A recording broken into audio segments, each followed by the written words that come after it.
All right, you guys. This is my second attempt at this video, so I've been through this before. I just want to quickly correct.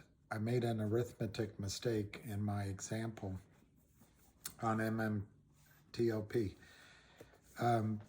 In my view, there's only one solution here, and that solution is well, it's my third choice. I'll tell you, the first thing that can happen is that they can just let this go, ignore it, and allow it to go to legal. And in other words, just let the deadline is passed for a record date. The deadline now is passed for the existence of MMTLP shares. But there is something, depending on who you believe, there's something like 80 to as much as 300 million or more naked shorts in criminal shorts, counterfeit shares in MMTLP, which are looking to go into NextBridge. I was trying to show on the previous video, but right now, if you have, I don't know what's a good card, but if you have one share of MMTLP, you go into one share of NextBridge. Pretty simple. That's the deal. That's what FINRA led you to believe, SEC, and that's the normal course of the market. You made a purchase, and you did it by the rules. You paid on time. You didn't use counterfeit money, and FINRA stopped trading. Well, anyway, you've got that one share going into one share, right? Well, all of a sudden,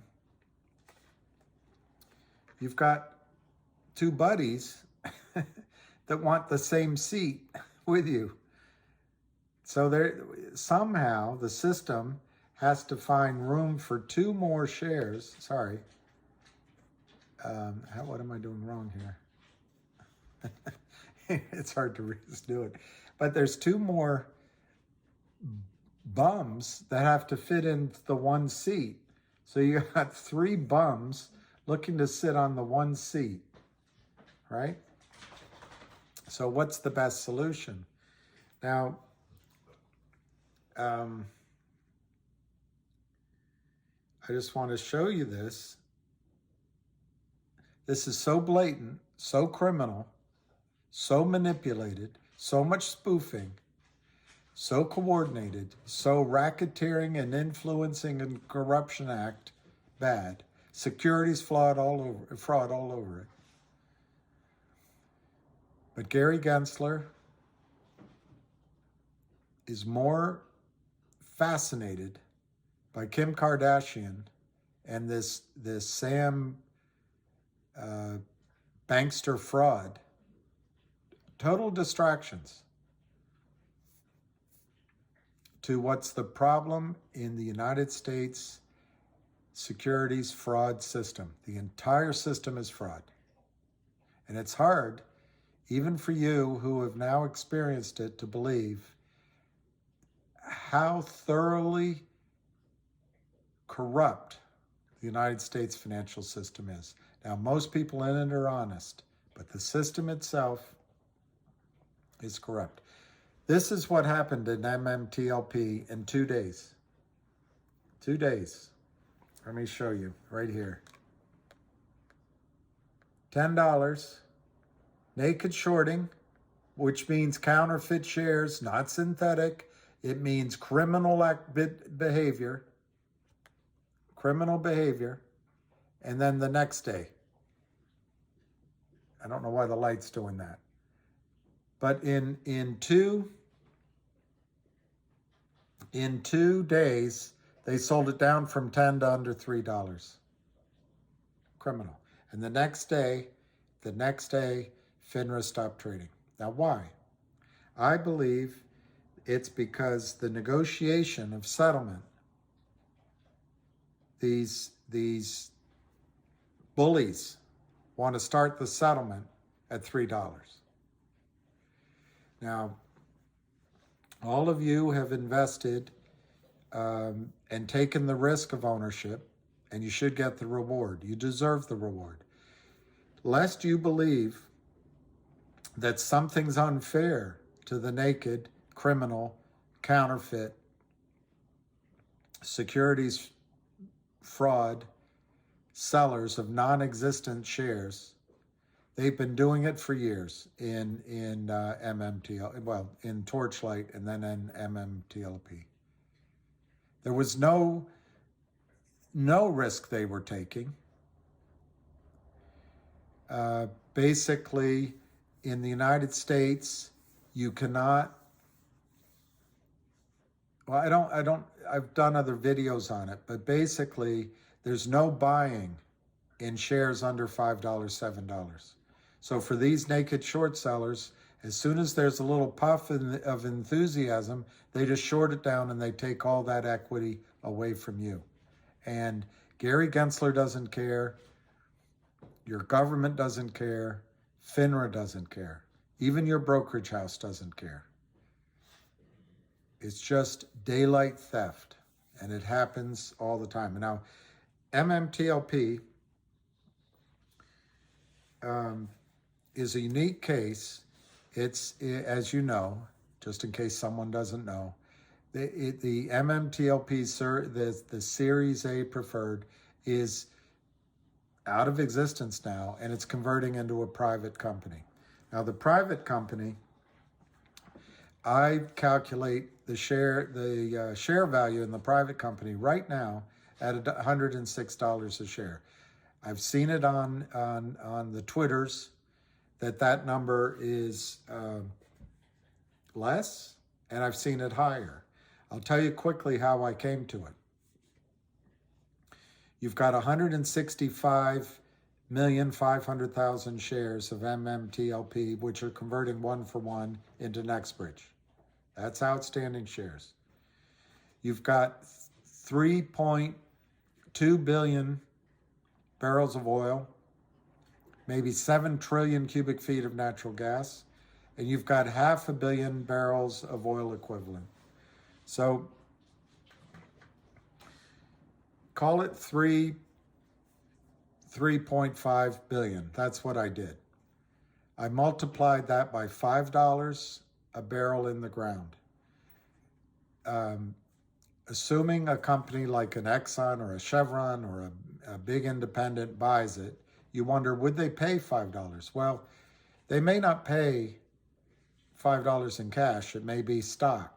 So that may not be an expensive price. You can argue with that number, $5. But what do they get in return? They get an enormous footprint.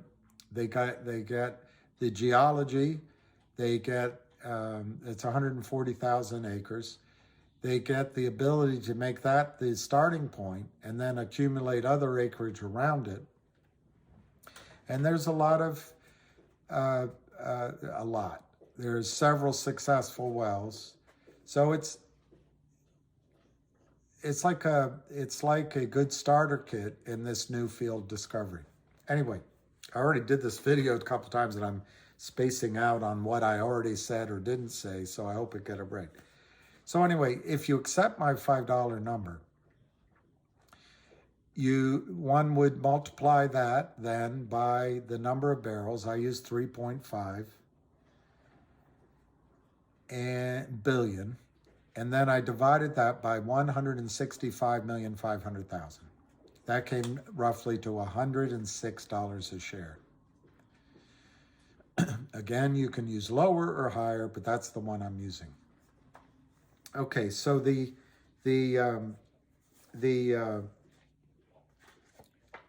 criminals sold stock that doesn't exist on the day before and the day of the last chance to buy to qualify, the record date. They sold it down from $10 without a stop. All of a sudden they had to be out, down to $3. It wasn't real people selling, it was fake, fraudulent sales.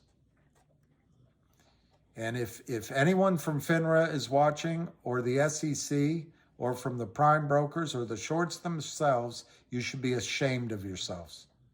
You should be ashamed of yourselves. Now, you ask why. Why would they do it?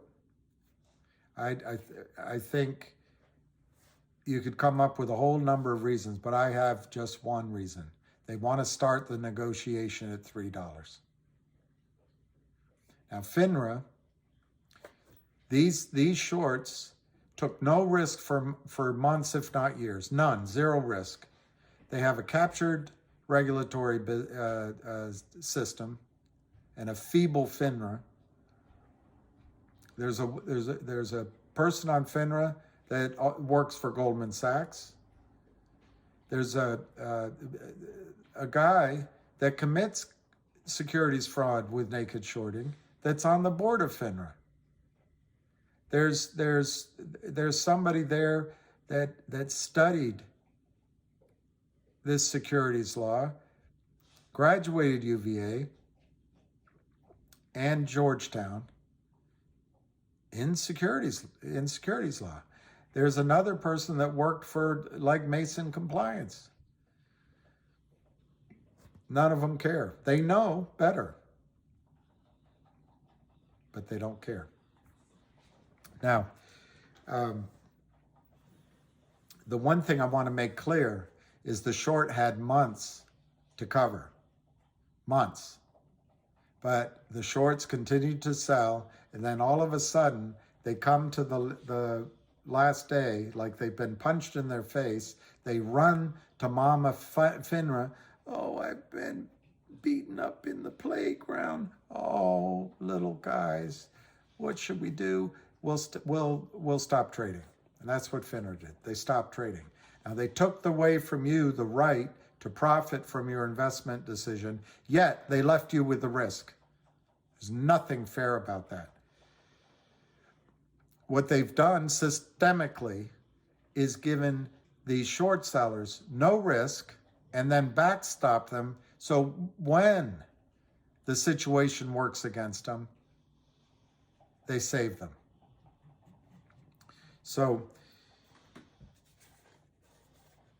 where are we right now? And I forget if I've already said this because I've done this video now twice. But basically, I've explained that you have three bums trying to get on each seat on this distribution, right? The choices ahead are, one, that it can all go into, you guys solve it, let the legal system figure it out. We wash our hands of it from the brokerage standpoint. I don't think that's going to happen because there's too much liability. There's too much unknown. If your next bridge, you want to get about building your company. You don't want to be embroiled in a lawsuit, which might make it hard to raise capital. If you're the brokerage firm or the prime broker or the market maker or even the criminal short sellers, you do not want discovery because you've broken the law. You don't want a lengthy litigation because you don't want the sunshine on it. You don't want anybody to understand what you're doing. And you don't want the mainstream media on it. You also don't know in litigation if you're going to end up in jail or how big the problem's going to be. So you have an incentive not to go that route. Investors, too, would prefer not to take years of legal fighting. So I think the one choice, which is let them sort it out, isn't going to happen. The second choice is some sort of gray market buying. And I think you're already seeing that at Robinhood. But everything in Robinhood is not really a share of stock anyway. So if they let people in Robinhood buy from each other, it just seems like it concentrates the issue, maybe, but it's still an issue. Some brokers, the smaller, with smaller positions may say, I just want to get out of this. Let's just organize buying it back, be first, like Jeremy Irons says, and then we'll stiff it to the counterparty or to the prime broker or directly to the short. But let's just get out of this. And there may be some of that, because Wall Street's not monolithical, even though it feels like it right now. However, in total, this gray market idea won't solve the problem that Wall Street wants to solve, which is they want your shares, but they also want your signature. They want indemnification, and they want protection from lawsuits. They want to define their risk. We all know in a short squeeze, this stock might have gone to 500, 1,000, 2,000, 10,000 in a short squeeze. That would be the fair system, the capitalistic system. These criminals shorted the market for billions of shares in all these stocks, taking probably billions of dollars out and not paying taxes because there's no closing transaction. And now when there's risk, FINRA is rushing to save them, but not you. There's no fairness in that. So the number in a short squeeze would have been enormous. The number, even in the gray market, could be enormous. But if you only get part of the shares bought, you revert back to choice number one, where there's this legal wrangling that's unknowable, and nobody on the street wants that. And probably Nextbridge doesn't either. So I'm not convinced that that's going to be the solution either. And you could add in there that FINRA opens it up for 2 more days. Maybe that's the way to do it, but it doesn't look like they're going to do that. So the final solution that I think is going to happen is there's going to be a settlement, because it's in the interest of all parties, and they're going to work on it. I don't think it's going to take long to come up with it. It's going to be a lot of angry nights, a lot of back and forth. Maybe it gets done by Christmas, maybe it gets done by Martin Luther King's birthday or Elvis's birthday. But anyway, in Nextbridge, there's 500 million shares authorized. There's 165 million that are outstanding. That's the 3 bums that have to get into one seat. That's the 1 bum that gets into one seat. If we estimate that it's 3 to 1, it's odd, but 3 times this number is this number. Adding 165 to 165 to 165 gets very close to this number. So, and I hope I'm doing that correctly. I'm just not thinking clearly. But anyway, we'll see it. Let me just show you. I'm sorry. Let's just show you on a calculator.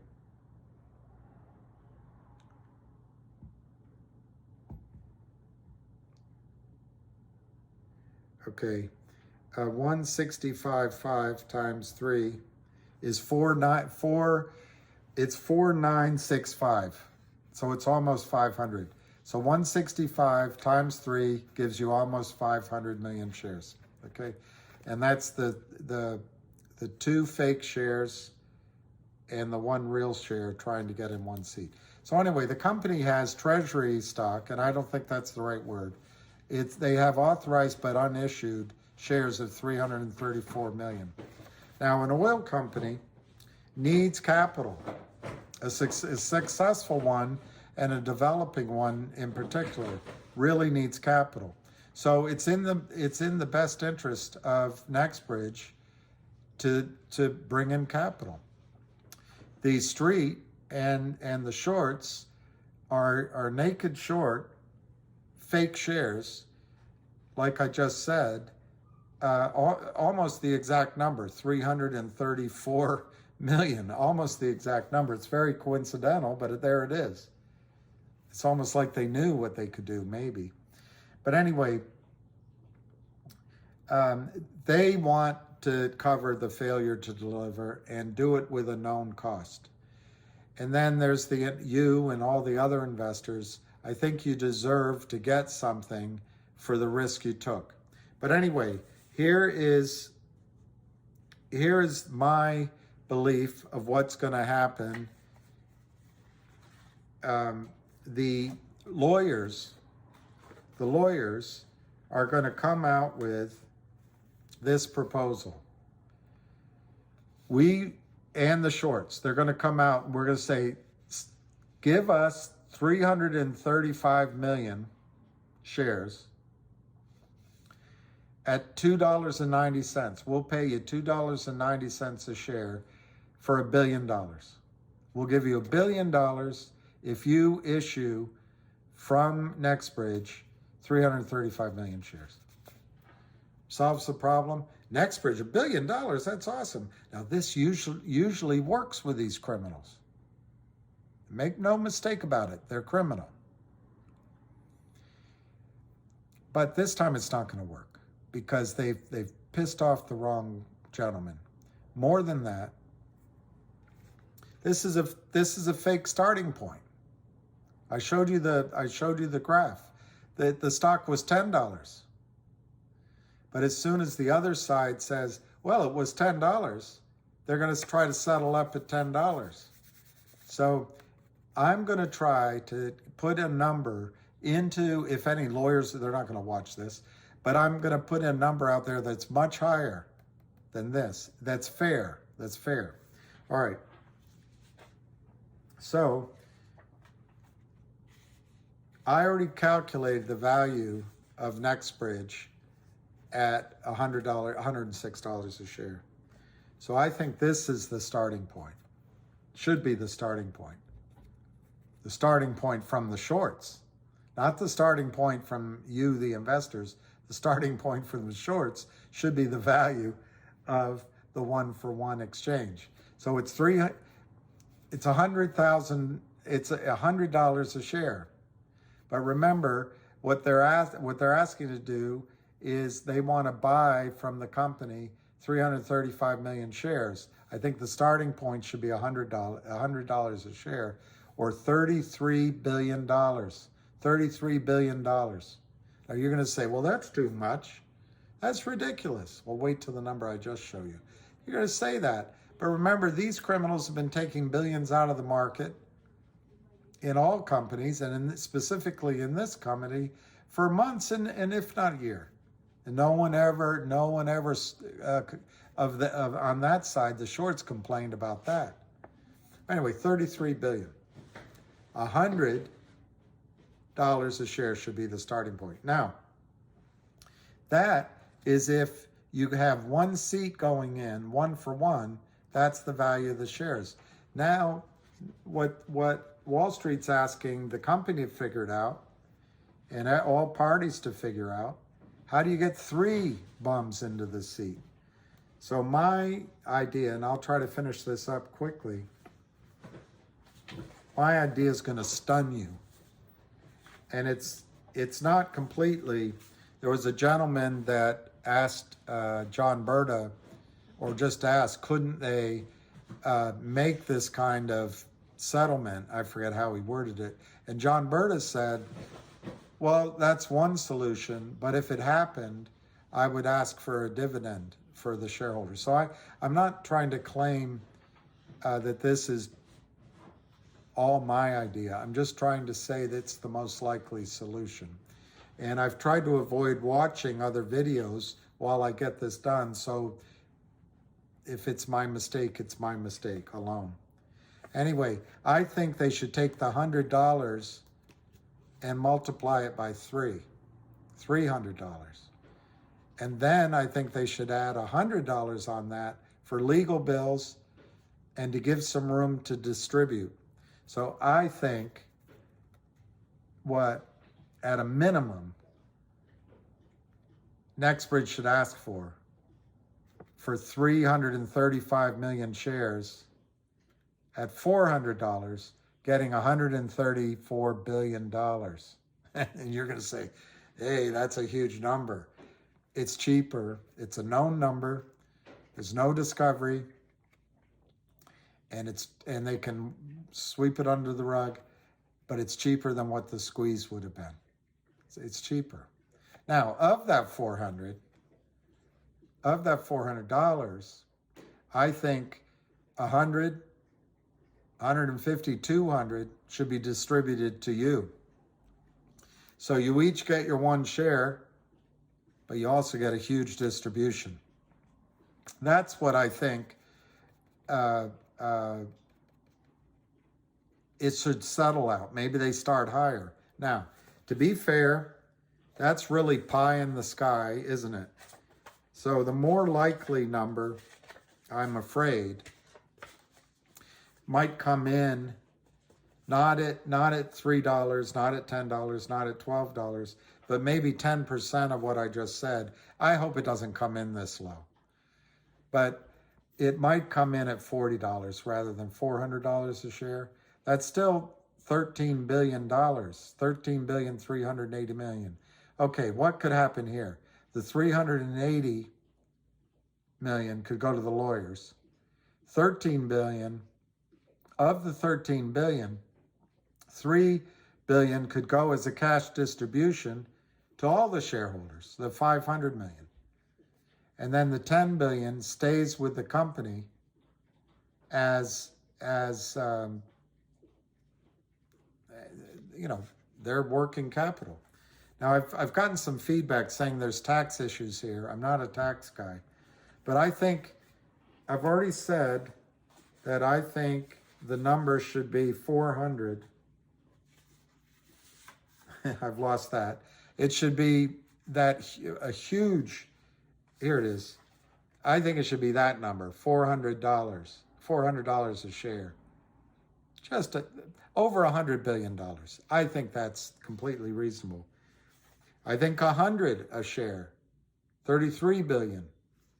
But, the way it might all end out is lower, but it's still a huge number. Now, you might be frustrated that you only get, instead of getting 165.5 million per share, you get 500 million per share. You might be frustrated with that, but what you're going to get is a fully funded oil company that could be big.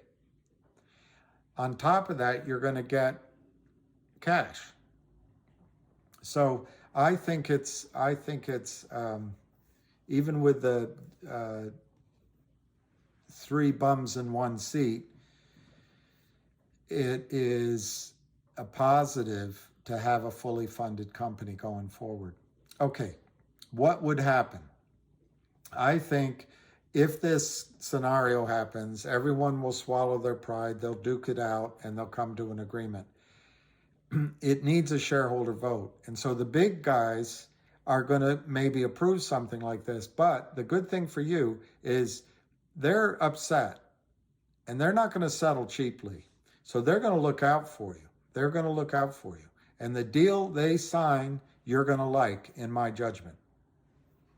So what will happen is maybe they represent 40% of the vote, shareholder vote. I don't know if it's 50% plus 1 share or 2/3 or 75. I don't know. I didn't read the bylaws. Whatever the number is, they need the vote. It's my judgment that the number they come up with that they like, you're going to like. And so you'll probably get something like a CompuServe form or a electronic notice. Do you vote for this? So then what would happen? How quickly? I think it could happen before January 8th or January 15th, because it's in everyone's incentive to get this done. It could happen sooner than that. Once you sign it, they want a release. You can't sue. They want indemnification. You might, I don't know if it matters if you talk about it, if everyone's getting the same price, but I think it'll be fairly quick. The distributions will be fairly quick, and that'll be duked out by all the attorneys. Okay, that's all it is. I think there may be other ways of solving this, but I think it's pretty obvious where it's headed. An oil company needs capital. The street needs to settle fails to deliver, and the investors need to get paid for their risk. So it seems pretty logical where it's going to go. I'm going to end it there. Keep it short, not that short. I'll talk to you later. Bye.